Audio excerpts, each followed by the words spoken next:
Les clips ont été regardés à près de 2 500 000 fois sur Internet. Le CD est diffusé aujourd'hui à plus de 700 000 exemplaires.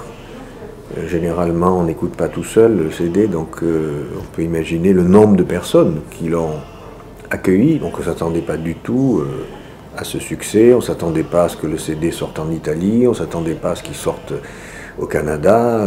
Voilà, c'est une surprise, positive, mais c'est une surprise.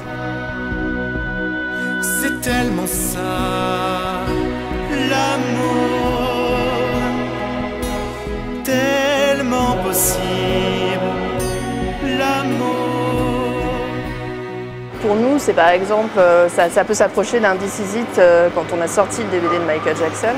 C'est vrai que c'est un gros succès, un peu inattendu pour un disque classique, mais un très très beau succès. Musicalement, c'est, on va dire, on va pas se mentir, c'est pas terrible. Voilà, c'est pas du chant grégorien, hein, clairement. Il y a de l'orchestration derrière, mais ça permet aussi de toucher le plus grand nombre, quoi. Ouais. L'évêque qui a un petit peu géré tout ça, Monseigneur Di Falco, est quelqu'un qui connaît parfaitement bien les médias et qui a donc bien lancé son produit. De ce point de vue-là, c'est un vrai travail de professionnel. C'est intéressant puisque l'argent de ce disque est destiné à favoriser toute la réfection d'un sanctuaire et d'un hôpital autour du sanctuaire. Donc il y a un vrai projet derrière et donc les gens l'achètent aussi pour ça. Mais ceci dit, c'est quand même pas un produit musical extrêmement intéressant.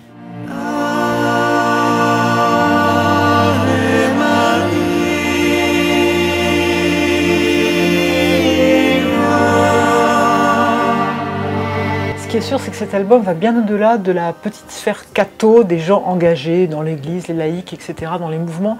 En revanche, il séduit tous ceux qui sont intéressés. C'est un peu un deuxième cercle. Et je crois que ce qui est nouveau aujourd'hui, c'est que ce deuxième cercle, il s'agrandit et il ose se dire. Globalement, dans l'inconscient collectif, en France notamment, le prêtre a plutôt bonne presse. Et je crois que cet album, en tout cas la présentation de ces prêtres, rassure quelque part une société un peu inquiète et qui a besoin, à travers la musique peut-être, d'entendre une approche positive, une approche peut-être plus douce de la vie telle qu'elle se présente. Quand on n'a que l'amour pour vivre nos promesses, sans nulle autre richesse que d'y croire toujours. Quand on n'a que l'amour.